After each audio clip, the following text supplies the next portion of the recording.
Sebelum masuk ke cerita, aku pengen kenalin nih salah satu hosting. Hosting ini sangat favorit nih buat gue. Kenapa bisa gue bilang ini favorit? Karena hosting ini bisa menghasilkan cuan. Namanya apa? Namanya First Story.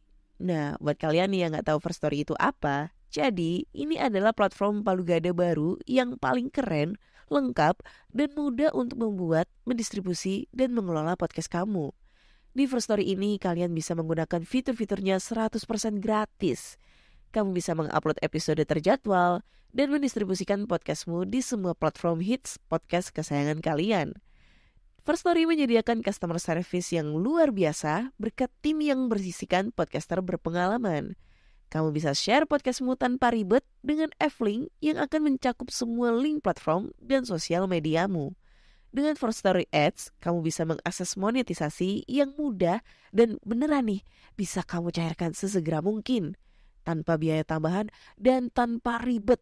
Digaris bawahi, ribet gak pakai ribet ya. Jadi tunggu apa lagi? Gunakan hosting First Story sekarang juga. Hello? Hello? Podcast Network Asia. Lisir wangi seliramu tumaking sirno ojo tangi kanmu guling awas jo ngetoro aku lagi bang wingo Jin setan kang tak putusi Dudu sembarang Ojo layu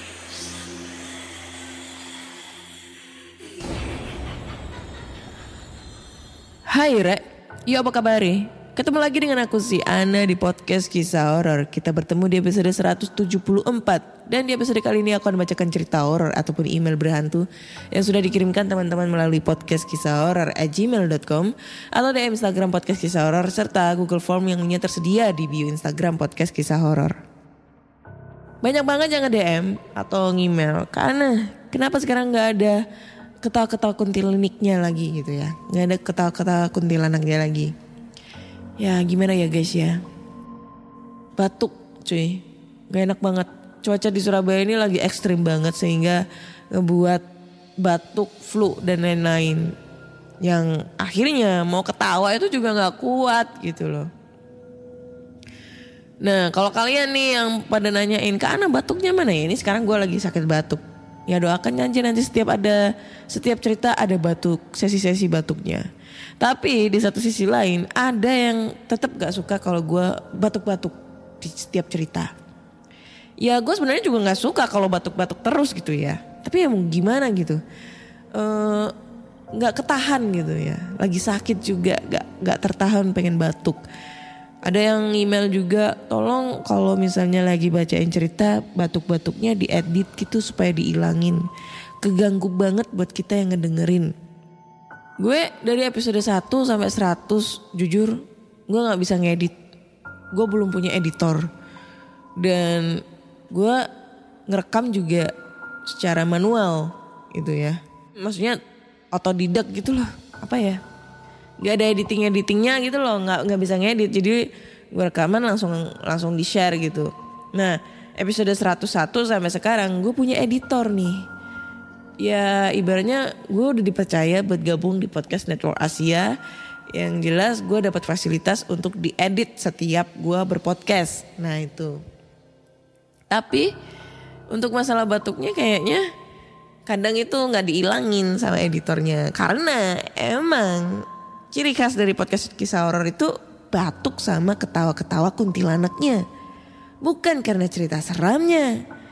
Kalau gak batuk katanya gak afdol gitu loh. Kata teman-teman sih, bukan kata gua. Tuh kan, baru juga diomongin udah batuk.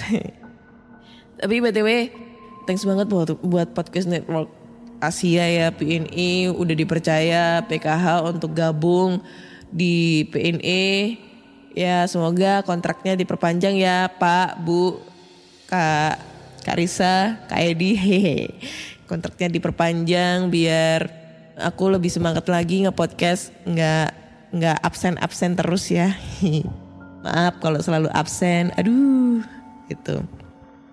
Ini gue take sebelum lebaran, tanggal 27. Jadi kemungkinan ini cerita bakal tayang setelah lebaran, kemungkinan hari Kamis ya. Karena tanggal 2 itu udah malam takbir. Gak mungkin dong kita malam takbir ngedengerin cerita horor gitu. Setannya masih di kerangkeng gitu ya. Kemungkinan tanggal 5 nih bakal tayang, bakal up. Jadi berhubung podcast kisah horor nih episode 174 bakal tayang setelah lebaran. Saya Ana dan tim dari PNE Podcast Network Asia mengucapkan minal aizin wal faizin, mohon maaf lahir dan batin. Selamat Hari Raya Idul Fitri untuk merayakan semuanya. Semoga di hari yang fitri ini kita semua dihapuskan dosa-dosanya, diberikan selalu keberkahan oleh Allah Subhanahu wa taala dan kembali dari nol ya kakak. Iya. Jadi gue minta maaf banget kalau selama nge-podcast ini ya udah 2 tahun juga podcast kisah horor ini mengudara, banyak-banyak salah, apalagi banyak banget yang kemarin-kemarin gue kata-katain ceritanya halu lah atau apalah segala macam kayak gitu. Gue minta maaf yang sebesar-besarnya. Semoga kita semua dapat saling memaafkan dan dosa-dosa kita dapat diampuni oleh Allah Subhanahu wa taala. Amin amin ya rabbal alamin. Kak Risa gak ada THR ya ini ya. Kali aja dari podcast Network Asia dapat THR kita ya kan. Ya ikan ya Ike. Oke. Langsung aja kita baca cerita horor.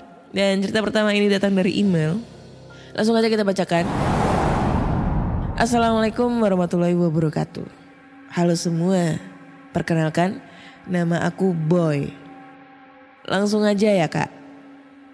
Waktu itu saya masih kuliah di salah satu universitas di Depok, Jabodetabek, yang memiliki komplek kampus yang paling luas se-Depok.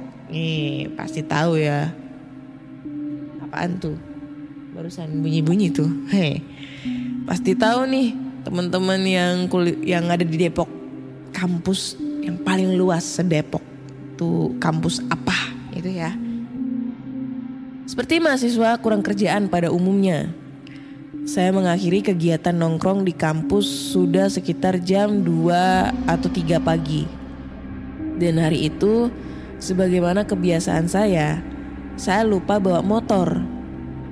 Jadi saya harus jalan kaki lumayan jauh untuk sampai ke kosan saya. Untuk sampai ke kosan saya harus melalui jalan raya kampus, melewati Fakultas Sastra, Fisip dan Psikologi, kemudian terus ke Hukum dan melalui Balai Rung, kemudian menembus kebun pisang, baru deh sampai ke pinggiran perkampungan tempat saya kos. Sebenarnya ada alternatif jalan lain sebelum Balai Rung. Saya bisa berbelok menyeberangi rel kereta terus ke arah jalan raya yang terkenal di Depok. Tapi jaraknya tambah jauh, hampir 2 kali lipat. Sepanjang perjalanan sebenarnya perasaan udah mulai gak enak. Gak tahu kenapa, tapi waktu itu saya cuekin aja. Sampai pertigaan Balai Rung, perasaan saya sempat berkecamuk. Pilih jalan ramai atau jalan uji nyali. Cuma berhubung lagi malas jalan jauh, akhirnya nekat memutuskan tetap menempuh kebun pisang. Pas di pinggir jalan kampus, tepian kebun pisang, perasaan saya makin gak enak. Tapi lagi-lagi, udah kepalang tanggung. Untuk balik lagi ke arah pertigaan tadi juga udah lumayan jauh. Dalam hati saya berpikir, duh bodoh deh, gue udah capek banget hari ini. Kalau ntar ngeliat yang enggak, gue malas lari. Mending gue pingsan aja dah. Tapi kalau bisa, ya jangan dikasih lihat apa-apa kali ya. Padahal kan saya ngomong sama diri sendiri. Mulai berjalan di jalan setapak membelah kebun pisang. Untung hari ini tidak hujan, jadi jalan tanah ini tidak becek. Perasaan makin gak enak. Perasaan takut diri sendiri aja nih. Mata mulai konsen lihat ke depan. Karena makin masuk ke dalam kebun, untung malam itu terang bulan. Jantung makin dak-dikduk gak jelas. Itu apaan tuh di depan? Fata Morgana aja nih. Paling itu pohon pisang. Kan emang biasa kalau pohon pisang sering salah dilihat oleh orang sebagai ya begituan. Makin deket dengan objek, bukannya makin jelas, malah makin sumir tuh. Mirip kayak bayang-bayang, putih keabu-abuan. Itu pohon pisang, itu pohon pisang, itu pohon pisang. Dalam hati, masih tetap berusaha ngeyel. Dan begitu jaraknya tinggal 1 meter lagi. Anjing, ini mah pocong beneran. Gue bilang juga apa? Pocong kan? Mau balik badan terus lari, kebayang jarak tempuh yang jauh banget. Duh, bener-bener si malakama. Akhirnya nekat saya jalan terus. Sambil terus menundukkan kepala. Terus nunduk, jalan sambil nunduk. Sambil dalam hati atau pikiran terus-menerus berkecamuk. Terus aja, paling pingsan.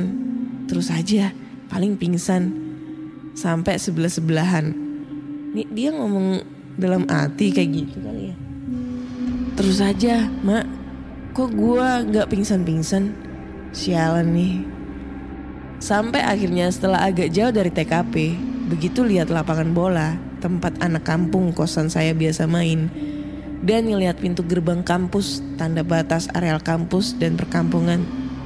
Langsung perasaan takut saya hilang.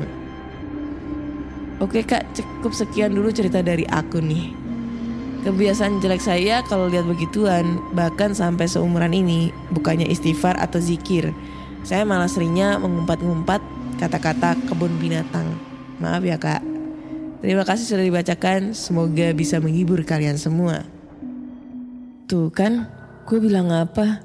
Baru juga minal aidin wal faizin. Gue disuruh ngegibah lagi nih cerita. Bacot gue gak bisa diem cuy. Oke, thank you boy buat ceritanya. Tapi BTW ya, cerita lu kurang serem anjrot.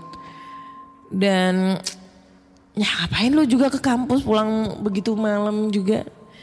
Gue seumur-umur ke kampus itu gak pernah pulang sampai tengah malam, bahkan dini hari gitu, gak pernah ngapain gitu. Apa gitu, kegiatan apa yang Anda pikirkan pada saat di kampus?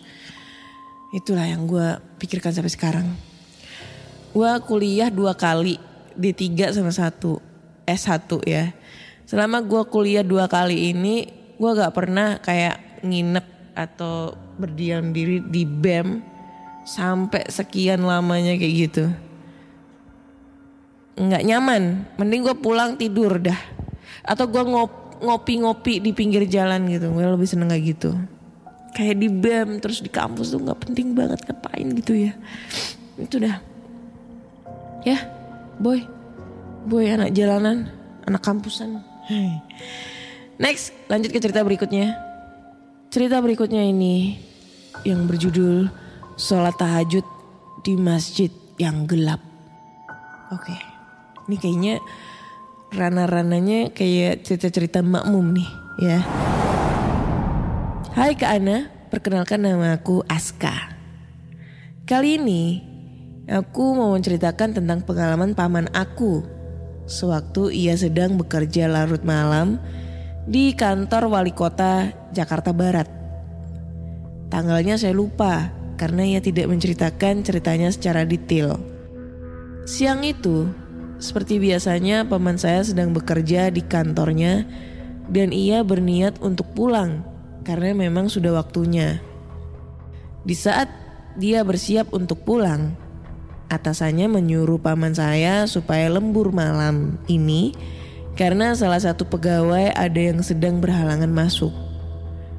Tentu saja paman saya setuju dan langsung mengontak keluarganya di rumah bahwa ia tidak pulang karena lembur. Singkat cerita, malam pun tiba. Jam menunjukkan pukul 1 dini hari. Karena merasa bosan, ia pun turun ke ruangan security untuk sekedar ngobrol atau main catur untuk melepas penat.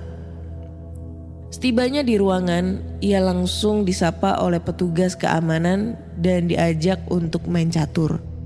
Namun ia teringat untuk sholat tahajud di masjid.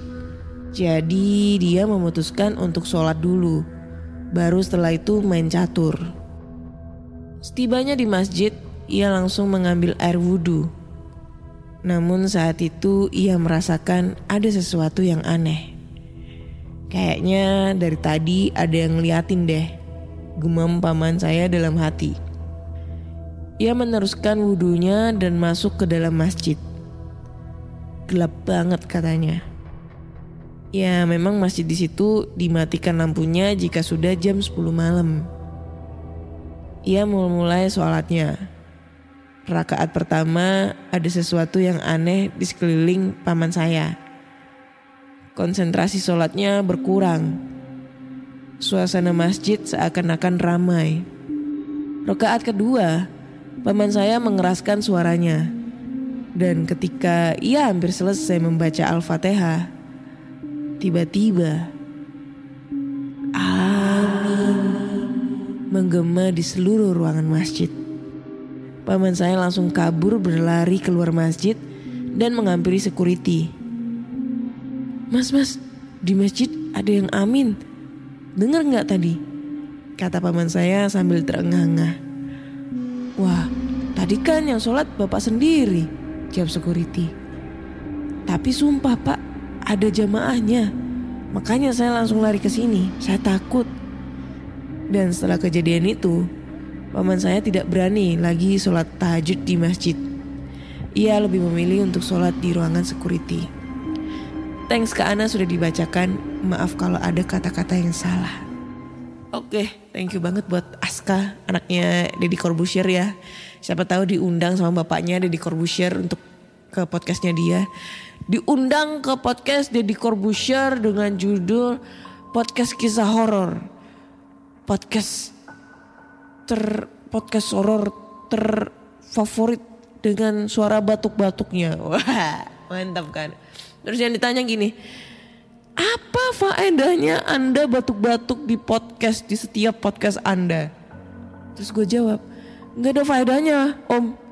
Karena emang gue batuk, gak bisa ditahan. Gue gak bisa ngedit gitu. Kan bisa batuknya ditahan dulu gitu. Terus gue jawab, gak bisa om. Kalau udah batuk di pucuk cinta ulam pun tiba, itu gak bisa ketahan. Yang ada malah sesak di dada, seperti dia meninggalkan kita di saat lagi sayang-sayangnya. Sayang-sayangnya ya, bukan sayang-sange gitu ya. Itu dah. Enggak canda. Nih sebenarnya kalau kita alamin sendiri nih cerita ya, itu serem. Gue pernah nonton film Ma'mun versi cerita pendek. Ya versi film pendek. Di Malaysia sama yang di Indonesia. Ya. Itu serem. Sama-sama seremnya. Gue pernah nonton film Makmum. Film Makmum yang Indonesia yang main Titi Kamal. Nah, kalau dibandingkan dengan film pendeknya, gue jujur sereman yang film pendek. Tapi kalau filmnya itu kayak kurang pas gitu, apalagi endingnya kayak nggak nyambung gitu ya, kayak kurang greget gitu.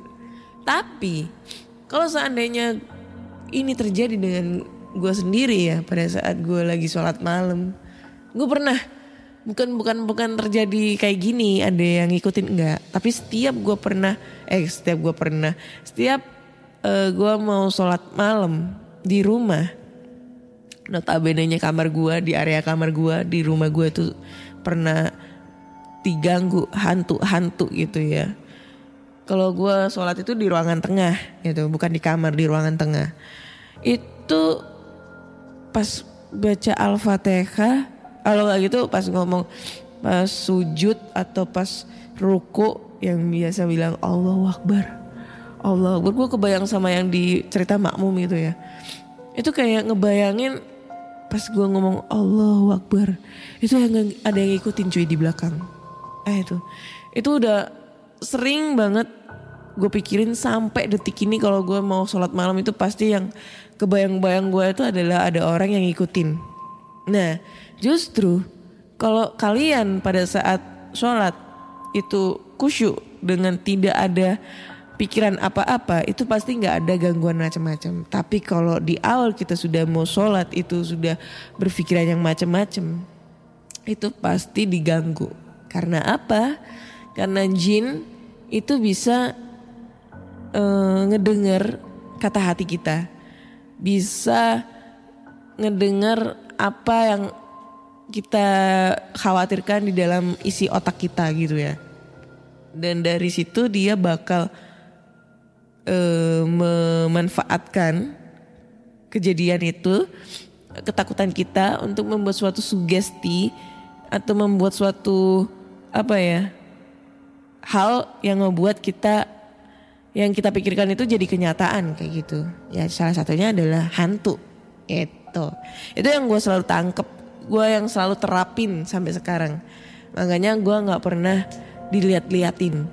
Pengen diliatin tapi jangan di rumah, di luar aja gitu. Kalau di rumah kan nanti dia ngikutin dong gitu ya. Thank you banget Aska, salam buat papa ya. Next kita lanjut ke cerita berikutnya. Waduh, ntar dulu, ini kayaknya keren banget nih bakalan ceritanya. Kalau kalian ingat episode kemarin kita dapat cerita dari Jayapura, dan sekarang gila ini baru pertama kali podcast kisah horor dapat cerita dari Papua Barat. Aduh jadi ingat mantan nih, Papua Barat bangke. Ya maksudnya mantan gue dinasnya di sana, nying bangke, udah nikah lagi. Oke, judulnya adalah Hantu di Ruang Bayi RSUD Papua Barat. Ih gila. Ini ceritanya harus keren nih dari cerita-cerita yang lainnya nih. Kalau dari Jayapura kan udah pernah dapat cerita 2 kali nih. Nah ini sekarang dari Papua Barat, anjay. Hai Kak Ana, perkenalkan nama aku Ani Syahlani dari Provinsi Papua Barat. Aku ingin cerita pengalaman suamiku saat menemaniku setelah melahirkan. Alhamdulillah tanggal 9 Juli 2011 saya melahirkan bayi laki-laki dengan sehat di RSUD ketika malam hari pukul 10 waktu Indonesia Timur, 10 malam ya.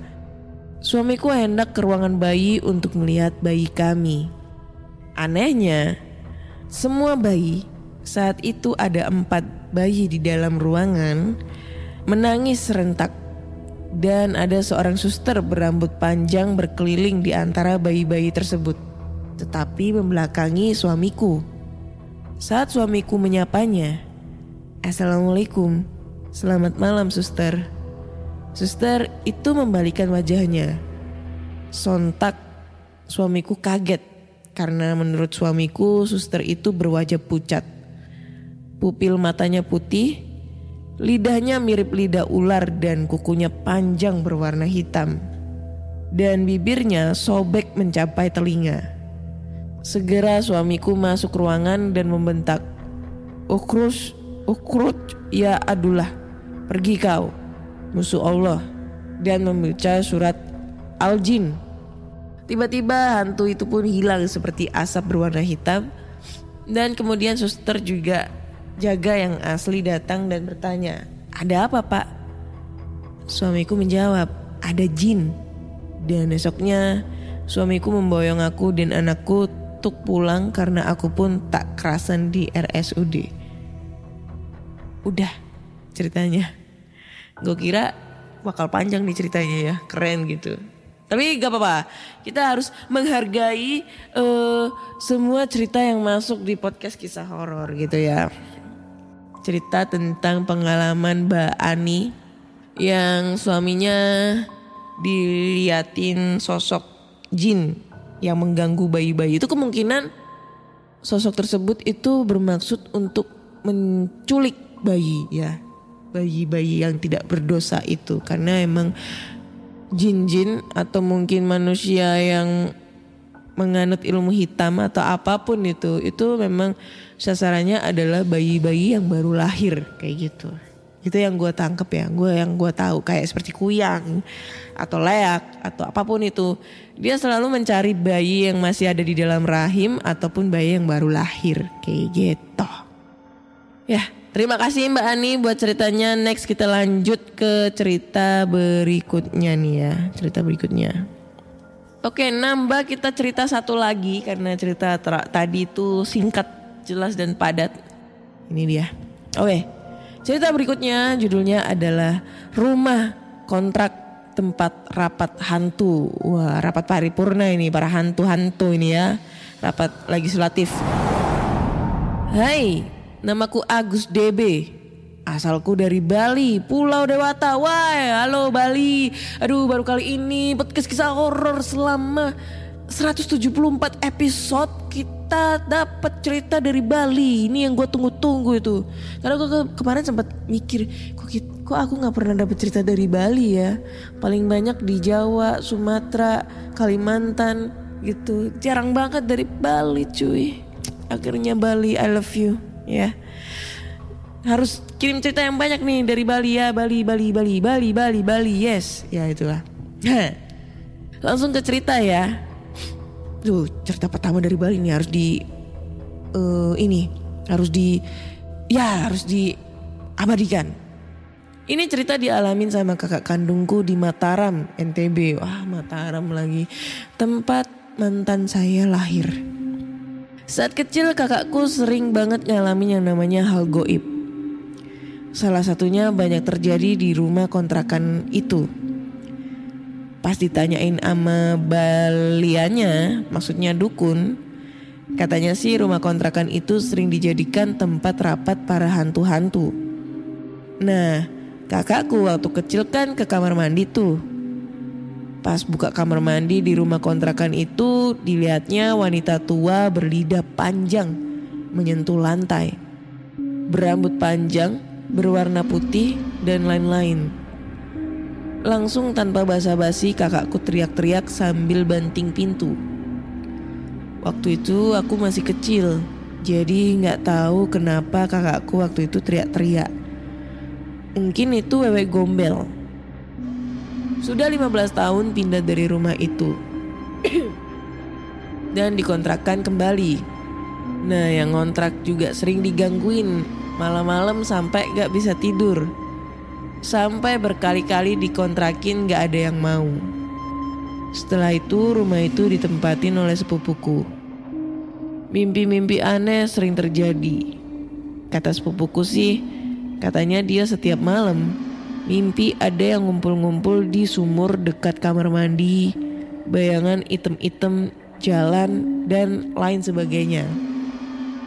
Dan pada akhirnya rumah itu dicaruin, istilahnya melakukan pembersihan. Sekarang rumah kontrakan itu auranya sejuk, bebas dari hal-hal gaib. Rumput yang empuk pun menjadi salah satu keindahan di sana dan banyak pohon. Aku pun sering main-main ke sana. Gitu. Udah dulu ya Kak. Cerita berakhir sampai di sini. Mohon maaf bila ada salah-salah kata. Bali, yes, Bali, yes. Ya itu ceritanya singkat juga ternyata. Bali, yes. Bali. Apaan tadi? Itu. Gue gak bisa ngomong nih. Gue gak bisa komentar apa-apa. Gue mau komentar apa ini tentang... Saya mau komentar apa ini? Gak tahu ini saya ini mau komentar ceritanya. Gak bisa ini komentarnya. Aduh, gak paham ini alur ceritanya bagaimana nih, Bli? beli. Itulah pokoknya. Next. Lanjut ke cerita berikutnya aja lah. Kita tambah satu cerita lagi karena masih menit 29 nih ya. Semoga kita mendapatkan cerita yang bagus untuk penutup. Oke, lanjut kita ke cerita terakhir nih ya. Ini cerita terakhir nih Bli. Judulnya adalah kejadian aneh di lantai 3 Bli. Halo Kana, namaku Mail, Ismail bin Mail. Ini kejadiannya pada tanggal 29 Juli 2011. Pengalaman ini kakakku dan abangku. Ini pengalaman kakakku dan abangku. Langsung ke cerita ya. Jadi gini. Kami kan sewa ruko. Loh kok jadi Madura tak iya ya. Kan tadi Bali nih. Jadi gini.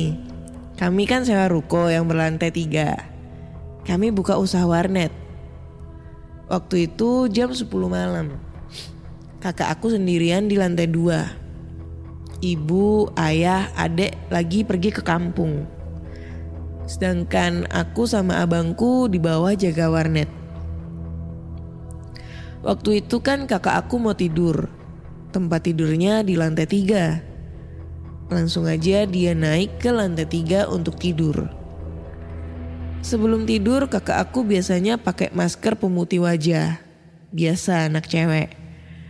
Langsunglah dia naik ke kasur. Awalnya gak ada apa-apa. Selang beberapa menit pejamin mata, gak taunya ada yang megang-megang kakinya kakak aku kayak diremas gitu.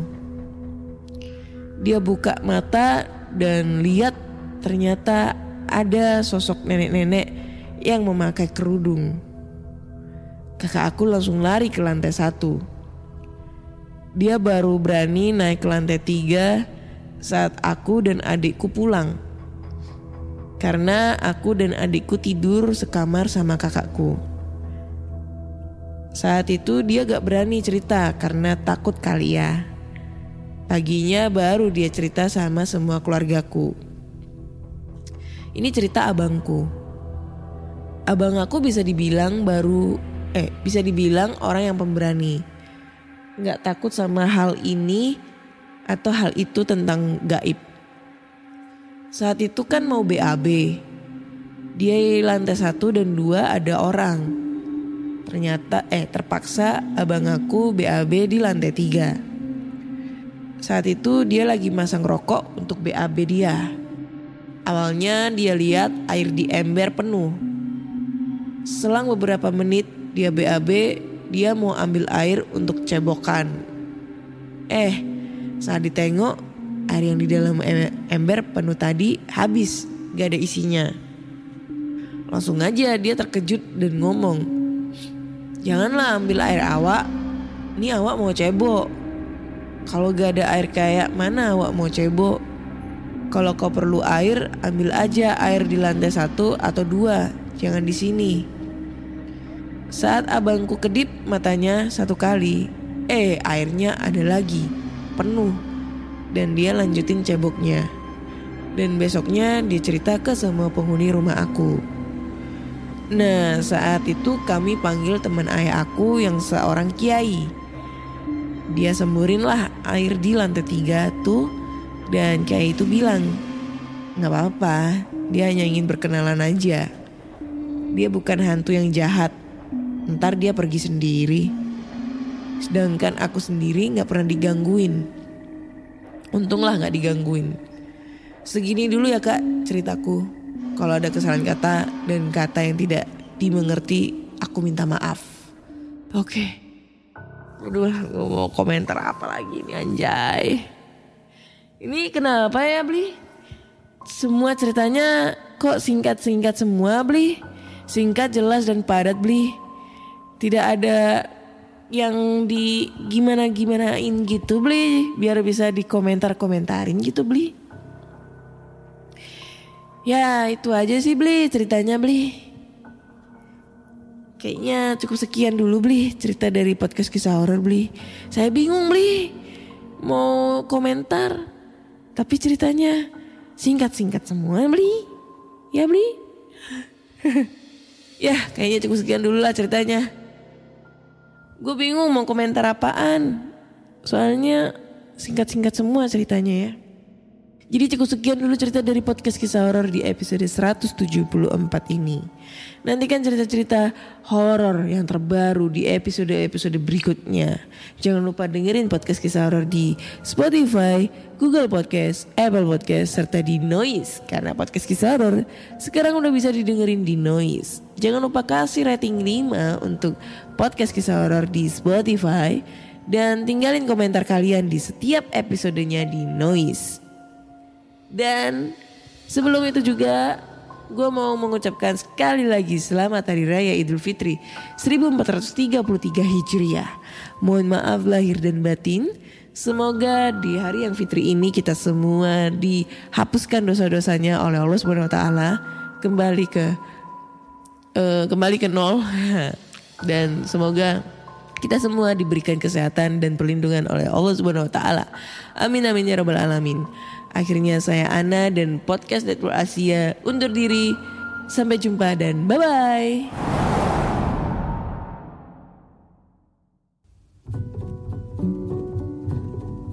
Pandangan dan opini yang disampaikan oleh kreator podcast, host, dan tamu tidak mencerminkan kebijakan resmi dan bagian dari Podcast Network Asia. Setiap konten yang disampaikan mereka di dalam podcast adalah opini mereka sendiri dan tidak bermaksud untuk merugikan agama, grup etnik, perkumpulan, organisasi, perusahaan, perorangan, atau siapapun dan apapun.